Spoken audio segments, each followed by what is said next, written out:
नमस्कार दोस्तों, संस्कृत साधना चैनल में आपका स्वागत है। आइए, जो क्लास चल रही है संस्कृत व्याकरण प्रवेशिका की, उसमें अच संधि को हमने विधिवत देखा। बाबूराम की लाइन टू लाइन को पढ़ते हुए अच संधि के प्रकरण को पूर्ण किया और आज वही संस्कृत व्याकरण प्रवेशिका की हल संधि में प्रवेश करेंगे। बाबूराम सक्सेना की पुस्तक है। हल संधि में हम प्रवेश करेंगे। हल संधि में जैसा कि आप जानते हैं, हल माने होता है व्यंजन। हल माने क्या होगा? व्यंजन। तो व्यंजन संधि या हल संधि, ठीक है, एक ही बात है। तो व्यंजनों से संबंधित संधि का समावेश जिस प्रकरण में किया गया, उस प्रकरण का, उस चैप्टर का नाम हमने रख लिया हल संधि। उसका क्या रख लिया? हल संधि रख लिया, ठीक है। हलों से संबंधित संधि है, माने व्यंजन से संबंधित संधि की विवेचना इसमें की जाएगी। हल संधि को देखते हैं। हल संधि में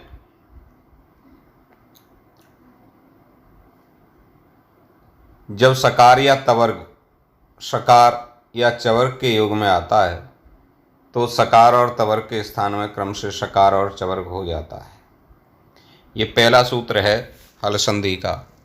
पाणिनि व्याकरण में सूत्र को कहते हैं इस्तोह इश्चुना इश्चुः।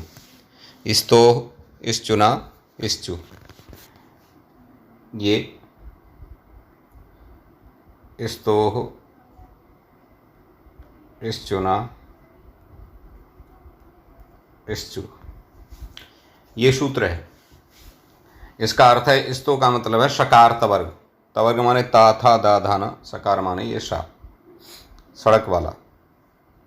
तो स ता था दा धा ना को श चू माने चवर्ग, श च छ ज झ यहाँ होते हैं। कब? जब सकार चवर्ग का योग होता है। योग माने, योग का क्या मतलब है? योग का मतलब है सकार चवर्ग के आसपास, या तो सकार चवर्ग उसके बाद में हो या सकार चवर्ग उससे पहले हो। सकार तवर्ग के बाद सकार चवर्ग हो, सकार तवर्ग से पहले सकार चवर्ग हो, तो ये हो गया योग। तो उस सकार तवर्ग को सकार चवर्ग हो जाते हैं। ऐसा इस्तो इश्चुना सूत्र कहता है। उदाहरण देख लीजिए। उदाहरण कह रहे हैं हरिस प्लस सेते, हरिस सेते। अर्थ होता है हरीश होता है। हरीश होता है, इसका अनुवाद बनाया हरि सेते, और विसर्ग को सकार हो गया तो हरिश सेते। चलो, इस प्रपंच में हमें नहीं पढ़ना है हमको, और आपको सिर्फ क्या देखना है?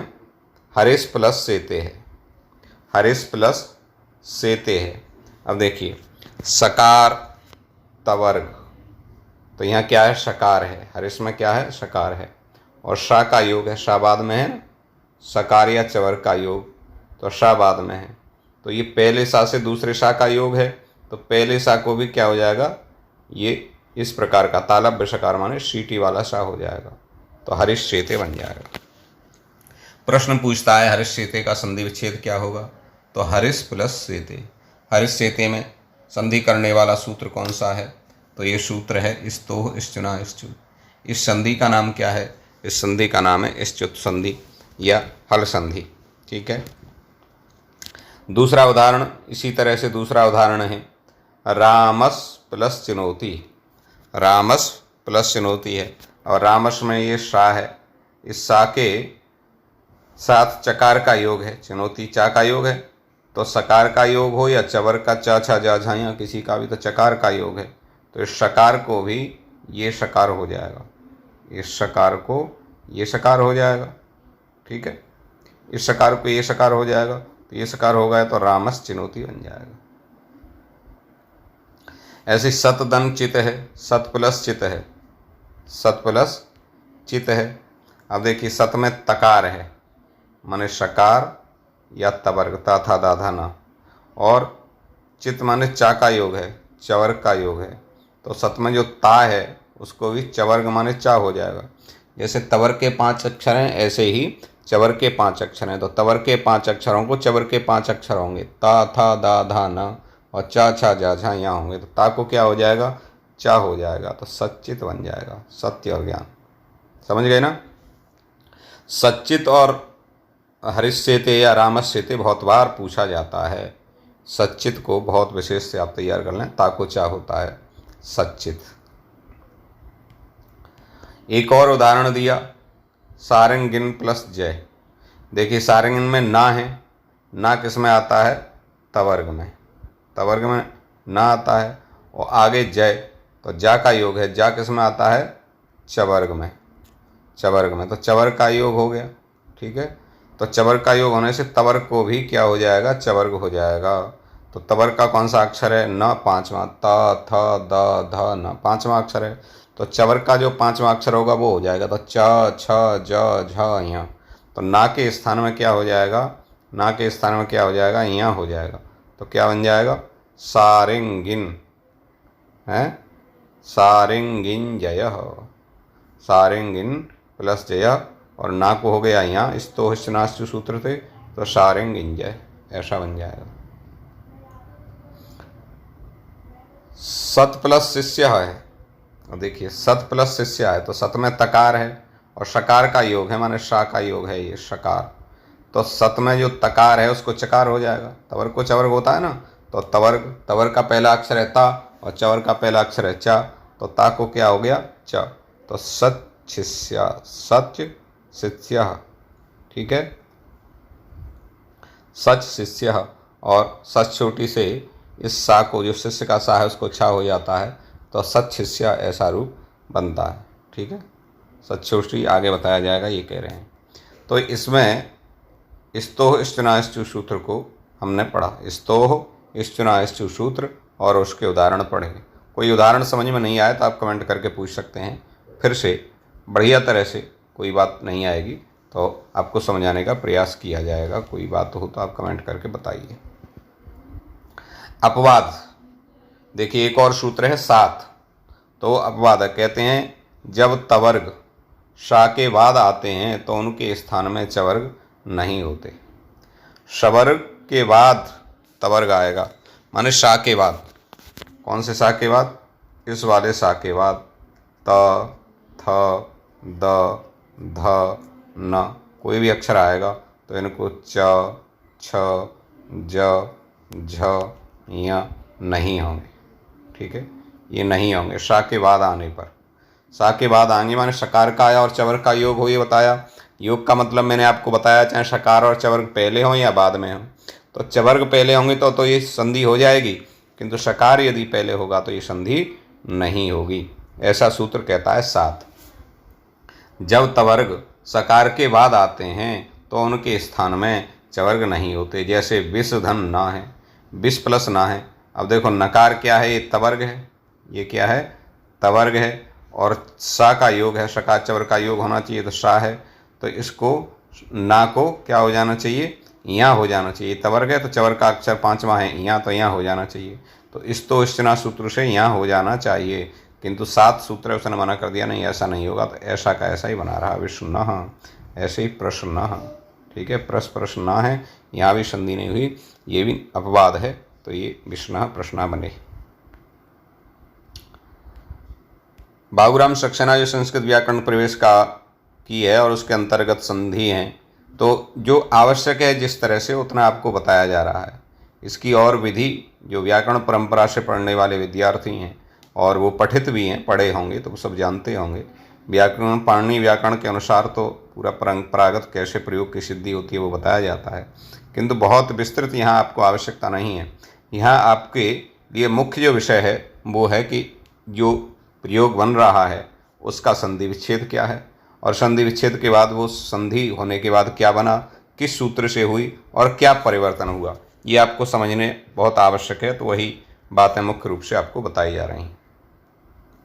अब सकार तवर्ग वही आ गया, जब सकार अथवा तवर्ग श अथवा टवर्ग के योग में आते हैं तो सकार तवर्ग के स्थान में श और तवर्ग के स्थान में टवर्ग हो जाते हैं। ठीक है, जैसे उदाहरण दिया है इन्होंने, तो वही है शकार त थ द थ न, ठीक है। इनको क्या हो जाएगा, श ट ठ ड ढ ण हो जाएगा। कब होगा, जब श ट ठ ड ढ ण इनका योग होगा। माने सा के बाद ये सा हो अथवा सा से पहले ये सा हो, तो सा को क्या हो जाएगा, ये सा हो जाएगा। ता के बाद टा ठा, ता के बाद हो या पहले हो, तो ता था दा धा ना को क्या हो जाएगा, टा ठा डा ढाणा हो जाएगा। ऐसा सूत्र है पाणिनि व्याकरण का, इष्टुना इष्टु। कौन सूत्र है, इष्टुना इष्टु, ठीक है। अब इसके इन्होंने उदाहरण दी, उदाहरण से आप समझ जाएंगे। रामस षष्ठः, देखिए रामस में ये षा है और षष्ठा में ये सकार का योग है, इस वाले सकार का योग है ना षष्ठा में, तो पहला वाला जो सकार है उसको भी यही सकार हो जाएगा, तो क्या बन जाएगा, रामस षष्ठा बन जाएगा।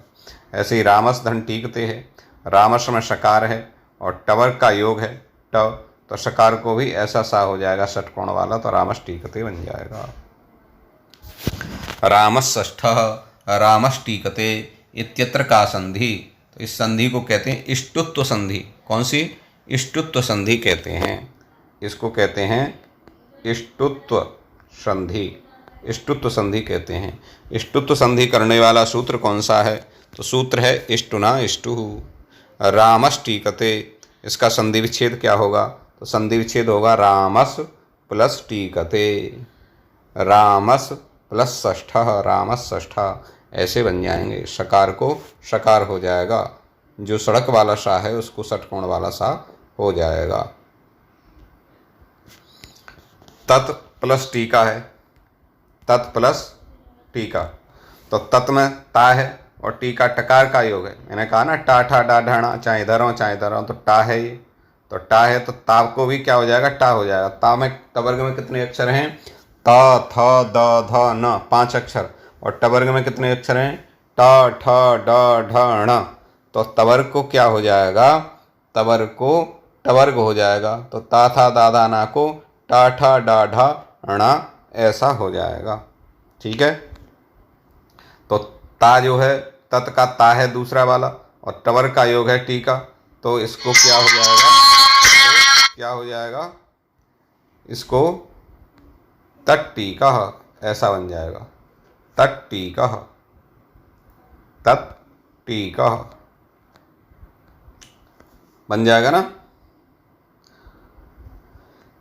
अगला है चक्रिन प्लस ढौकसे, तो चक्रिन में ना है और ढौकसे, तो देखो ना किस में आता है, तवर्ग में, तवर्ग में आता है ना, ठीक है, और टवर्ग में आता है टवर्ग, टवर्ग में आता है ढ, तो टवर्ग में नकार है और टवर्ग का योग है, तो इस ना को क्या हो जाएगा, टवर्ग हो जाएगा। तो ना तवर्ग का कौन सा अक्षर है, 5वां, त थ द ध न 5वां अक्षर है, तो ना को टवर्ग का 5वां अक्षर ही होगा, तो टवर्ग का 5वां अक्षर कौन सा हो जाएगा, ट ठ ड ढ ण, 5वां हो जाएगा ना, तो अणा हो जाएगा, तो क्या बन जाएगा, चक्रिन ढौकसे ऐसा बन जाएगा, चक्रिन ढौकसे।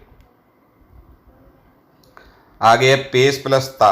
अब देखो मैंने बताया ना सकार चाहे इधर हो चाहे उधर हो, टवर्ग चाहे इधर हो चाहे उधर हो, तो ये ता क्या है, तवर्ग है, ये क्या है, तवर्ग, ठीक है, और ये सकार का योग है, तो तवर्ग को क्या हो जाएगा, टवर्ग, तो ता को क्या हो जाएगा, टा हो जाएगा, ता को क्या हो जाएगा, टा, टा हो जाएगा ना, तो क्या बन जाएगा, पेष्टा, पेष्टा बन जाएगा।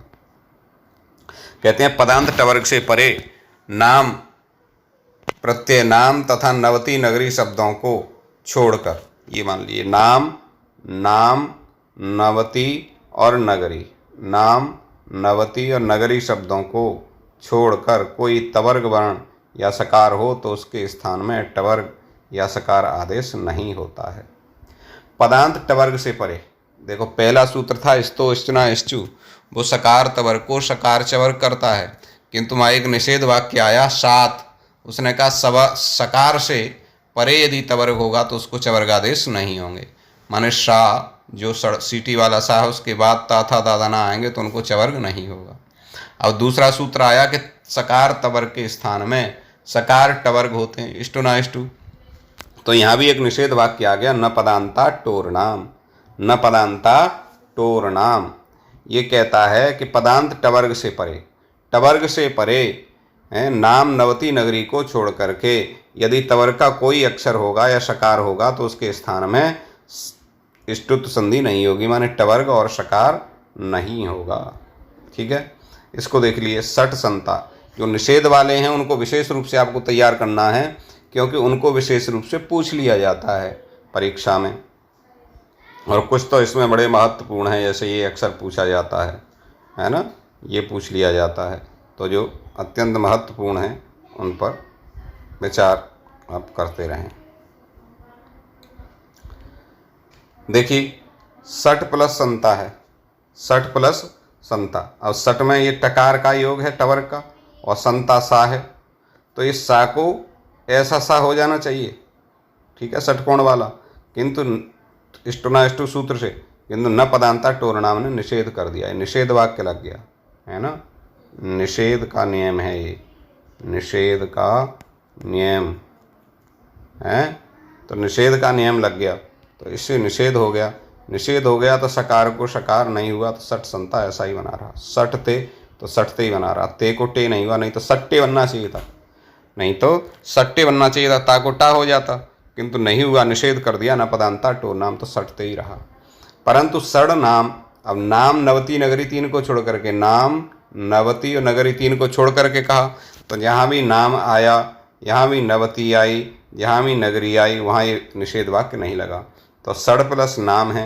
अब सड़ क्या है, ये टवर्ग है डा, और आगे तवर्ग है ना, तो ना को टवर्ग हो जाएगा, तो तवर्ग का पांचवा अक्षर है ना, तो टवर्ग का पांचवा अक्षर होगा अणा, तो अणा हो जाएगा, तो सड़ प्लस नाम। ठीक है, सड़ प्लस नाम। और सूत्र है यरो नुनासिके नुनासिको वा, उससे हो जाएगा पूर्व को भी अनुनासिक, तो सड़नाम बन जाएगा, सड़नाम। ऐसे ही सड़नवती, सड़ प्लस नवती है। अब ये टवर्ग है, आगे तवर्ग है, तो इसको इष्टुना इष्टु सूत्र से इस ना को हो गया अणा, तो सड़ अणावती। और प्रत्यय भाषायाम नित्यम, ठीक है, प्रत्यय भाषायाम नित्यम से पूर्व को हो गया अनुनासिक, तो सड़नवती ही। ऐसे ही सण नगरिया, सड़ प्लस नगरिया है। अब इस अणा को नगरिया में ना को हो गया अणा, तो सड़ नगरिया, और प्रत्यय भाषायाम नित्यम से पूर्व को हो गया अनुनासिक, तो सण नगरिया, ये बन जाएंगे। तो ये महत्वपूर्ण है, इनको आप विशेष रूप से देखिए, कोई समझ में नहीं आए तो आप बता सकते हैं।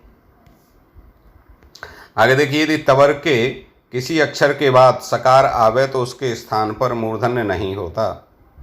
अब इन्होंने कहा तवर्ग के बाद किसी अक्षर के बाद सा आए, तवर्ग के किसी भी अक्षर के बाद यदि शा का योग होगा तो वहाँ भी ये संधि नहीं होगी, वहाँ भी ये संधि नहीं होगी। जैसे सन संष्ठा, अब सन में ना है, ये है तवर्ग, ये क्या है, तवर्ग है, और ये शा का योग है, शा का योग है ना, तो यहाँ तवर्ग को टवर्ग हो जाना चाहिए, टवर्ग हो जाना चाहिए यहाँ तवर्ग को, किंतु इसने कहा नहीं, तवर्ग से परे यदि कोई भी सकार आवे तो वहाँ पर ये संधि नहीं होगी, तो नहीं हुई, संधि नहीं हुई तो संष्ठा ही बना रहा।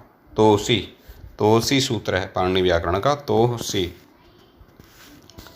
तोसी, देखो यहाँ होगा, नीचे सूत्र इन्होंने लिखे हैं तोसी, न पदांता टोन नाम, ये बताया ना, नाम नवती नगरी नामिति वाच्यम, तो तोसी, तो तोसी का ही ये पाठ है जो आप पढ़ रहे हैं, ये तोसी का पाठ है। यदि तवर्ग के बाद किसी अक्षर, तवर्ग के किसी अक्षर के बाद सा आवे उसके स्थान पर मूर्धन्य आदेश नहीं होता, जैसे संष्ठा। ठीक है, अब आगे देखिए, झलाम जस झसी, ये भी महत्वपूर्ण है, संधि का, हल संधि का महत्वपूर्ण सूत्र है, झलाम जस झसी। जब झल, ठीक है, के उपरांत झस आवे तो पूर्ववर्ती व्यंजन जस परिवर्तित हो जाता है। अब इसको थोड़ा समझ लो, देखिए सूत्र क्या है, सूत्र है झलाम जस झसी, माने झल को क्या होते हैं, जस होते हैं। कब होते हैं, जब झल के बाद झस होगा। माने झल, झल प्रत्यार में झ भ घ ड़ द ज ब ग ड़ द ख फ छ ठ थ छ ठ थ क प स स स ह, इतने अक्षरों को जस होते हैं। जस में 5 अक्षर आते हैं, ज व ग ड़ द। जस में कौन कौन से आते हैं? ज व ग ड़ द, ये 5 अक्षर हैं। तो ये कि जस 5 अक्षर हो जाते हैं। कब होते हैं? जब झस के परे रहने पर। झ भ घ ड़ द ज व ग ड़ द, इतने अक्षर का कोई अक्षर बाद में होगा तो होगा। ठीक है, वही इन्होंने कहा है। इस भाषा को थोड़ा समझें। जब झल अर्थात अंतस्थ और अनुनासिक व्यंजन को छोड़कर और किसी भी व्यंजन, अंतस्थ कौन से हैं? श स स ह, ये अंतस्थ हैं। सल उस्माण यणो अंतस्थ, अंतस्थ हैं या व राला, इनको छोड़कर और अनुनासिक व्यंजन को छोड़कर। अनुनासिक व्यंजन या म गण न, या व राला यम यम गण न म, इनको छोड़कर।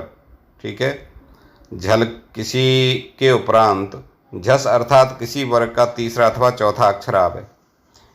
झल के बाद, झल के उपरांत जब झस अर्थात वर्ग का तीसरा और चौथा, जैसे कवर का क ख गा, गा तीसरा हो गया और घा चौथा हो गया। ऐसे च छ ज झ ज झ तीसरा चौथे हो गए।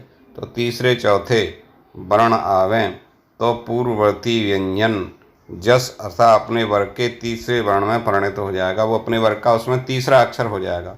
यह संधि प्राय अपरांत वर्णों में चरितार्थ होती है। यह संधि अपदांत में होती है, पदांत में नहीं होती। पदांत में एक दूसरा सूत्र है, जलाम जसूनते, वो लगता है। पदांत वर्णों में तो आगे वाली विधि प्रवृत्त होगी, आगे वाली विधि प्रवृत्त होगी, उसे बताएंगे। तो झलाम जस जसी का ये 2 उदाहरण इन्होंने दिए, वृद्ध और सन्नद्ध। वृद्ध और सन्नद्ध, ये 2 उदाहरण दिए हैं। तो दोनों ही उदाहरणों को देख लीजिए। देखिए,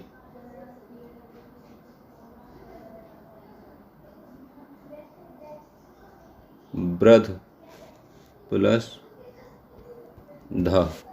अब देखिए, झलाम जस जसी, झलों को तो ये झल वर्ण में आता है और ये झस वर्ण में आता है। झलों को जस होते हैं, झस के परे, झस परे है।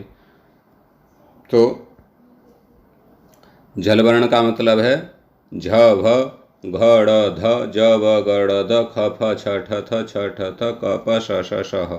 तो ये आ गया झल में, और झस परे है तो इसको क्या हो जाएगा? जस होगा। क्या होगा? जस।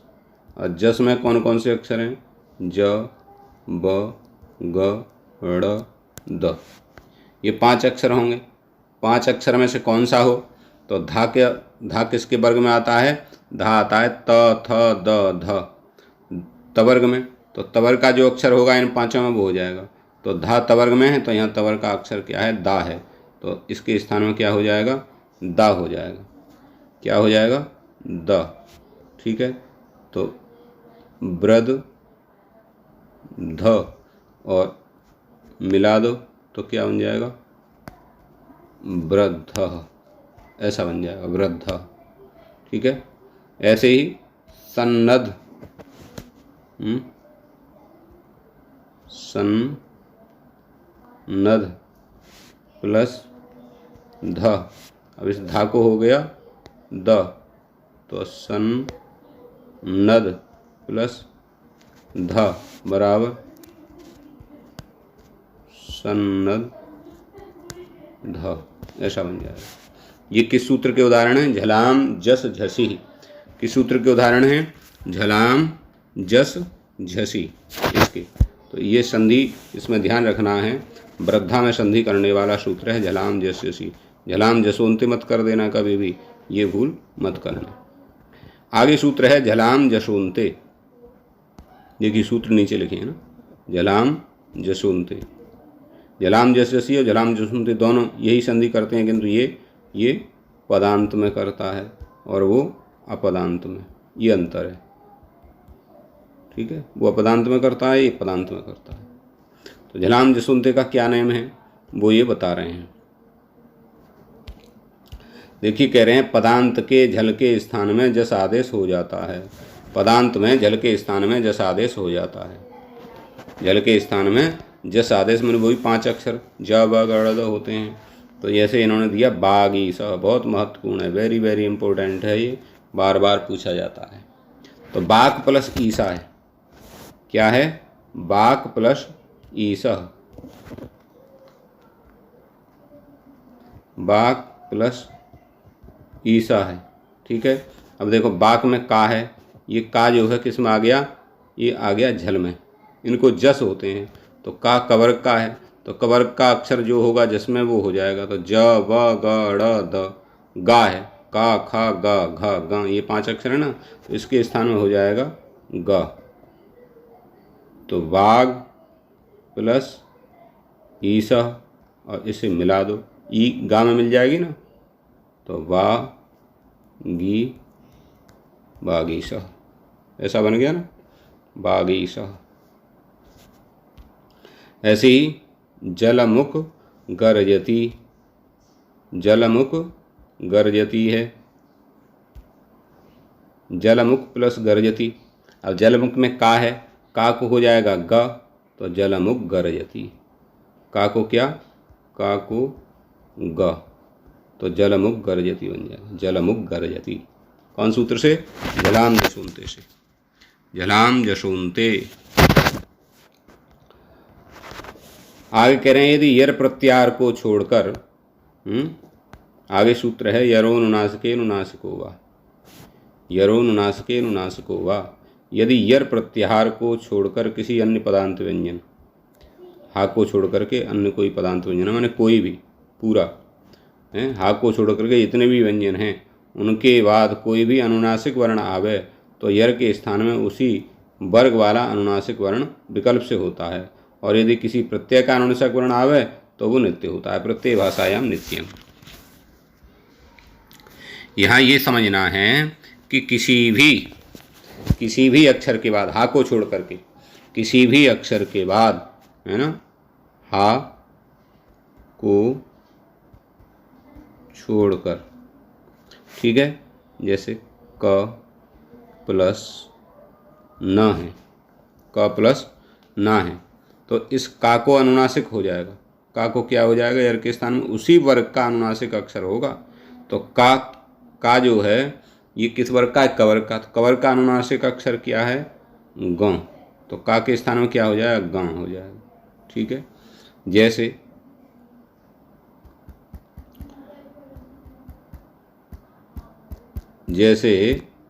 ये तो का है, अब जैसे द प्लस म, ये है, दा के बाद माँ है, कोई भी अक्षर हो ना उसके बाद अनुनासिक परे हो, तो दा के बाद अनुनासिक अक्षर परे है माँ, तो दा को क्या होगा, तो दा किस वर्ग का है, तवर्ग का, तो तवर्ग का 5वां अक्षर होगा, त थ द ध न, तो दा के स्थान में क्या हो जाएगा, न हो जाएगा, समझ गए ना।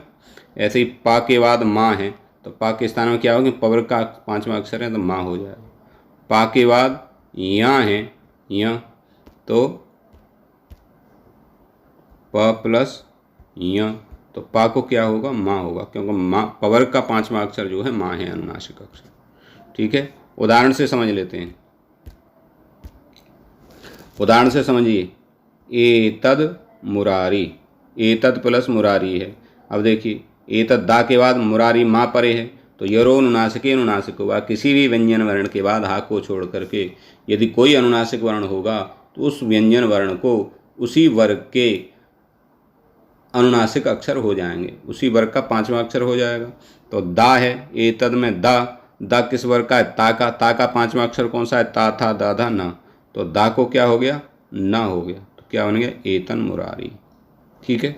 ऐसे ही सट प्लस मासा है, तो सट में टा के बाद माँ है, टा के बाद अनुनासिक अक्षर परे है, और टा किस वर्ण का है, टा ठा डा ढाणा, तो टा को क्या हो जाएगा, णा हो जाएगा, तो सर्ण मासा, ठीक है, सर्ण मासा ये बन जाएगा ना। ऐसे ही सट नगरिया, सट प्लस नगरिया है, अब सट में क्या है, टवर्ग आगे क्या है, अनुनासिक ना परे है, तो टा को क्या होगा, अणा होगा, टा को क्या होगा, अणा, तो सर्ण नगरिया। ऐसे ही तद धन मात्रम है, तो तद में दा को क्या होगा, न, तो तन मात्रम। चिद प्लस मयम है, तो चिद में दा को क्या हो जाएगा, न, क्योंकि दा कौन से वर्ग का है, तवर्ग का, और तवर्ग का 5वां अक्षर क्या होता है, ता था दा धा ना, तो ना हो गया, तो क्या बन गया, चिन्मयम। वांगमयम, वांगमयम। अब देखिए बाक प्लस मयम है, अब बाक में का है, का से परे माँ है, माँ अनुनासिक है, तो का को भी क्या हो जाएगा, माँ हो जाएगा, का को भी अनुनासिक अक्षर होगा, का को भी अनुनासिक अक्षर होगा, तो कौन सा होगा अनुनासिक अक्षर का को, तो का खा गा घा गा है, तो का को कौन सा अनुनासिक अक्षर होगा, गा हो जाएगा, तो वांगमयम। कौन सूत्र से, यरोनुनासिके नुनासिको वा। अब ये मयम और ये इसमें कौन सा है, मयठ प्रत्यय है, इसलिए इसमें यरोनुनासिके नुनासिको वा की जगह इसमें लगेगा प्रत्यय भाषायाम नित्यम। नित्य होगा, इसमें विकल्प से नहीं होगा। प्रत्यय भाषायाम नित्यम, प्रत्यय भाषायाम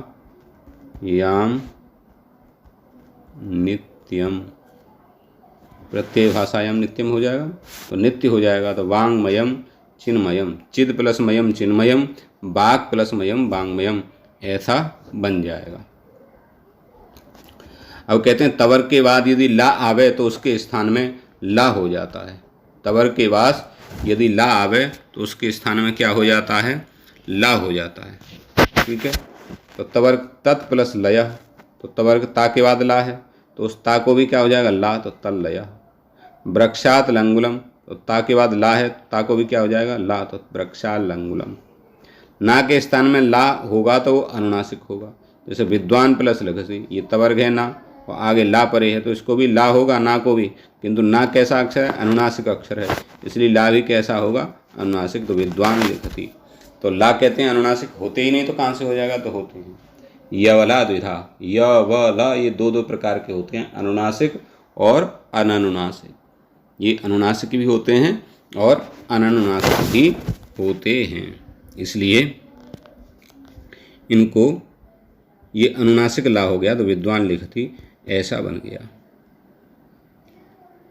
ठीक है, अब एक सूत्र है उदः स्थास्तंभो पूर्वस्य, उदः स्थास्तंभो पूर्वस्य। इतना ही रहने दें आज का पाठ। चलिए इसको अगले वीडियो में समझाते हैं। उदः स्थास्तंभो पूर्वस्य, ये बाबूराम की पुस्तक आप लेके बैठेंगे तो ठीक समझ में आएगा। उदः स्थास्तंभो पूर्वस्य झरो झरी सवर्णे झयो हो अन्यतरस्याम हरि च बावसाने सस छोटी छत्वमिति वाच्यम। ये सूत्र और वार्तिक इन्होंने नीचे दिए होते हैं, नीचे आप देखेंगे पृष्ठ में, तो ठीक है, और इनका जो सार है वो ऊपर लिखा रहता है। तो ये इसके हिसाब से पाठ चलता है, इसको आप तैयार करें, निश्चित रूप से आपको अच्छी सफलता मिलेगी। प्रयोग यदि सही से समझ में नहीं आ रहे हैं जो उदाहरण हैं, तो अब देखेंगे उदाहरण को लेकर के अलग से एक वीडियो बनाने का प्रयास करेंगे। पहले इसको एक लाइन अक्षर टू अक्षर पढ़ लेते हैं, इसके आधार पर आपको समझाते हैं, फिर एक आध वीडियो अलग से प्रयोगों को लेकर के, जो उदाहरण हैं उनको लेकर के बना देंगे। धन्यवाद।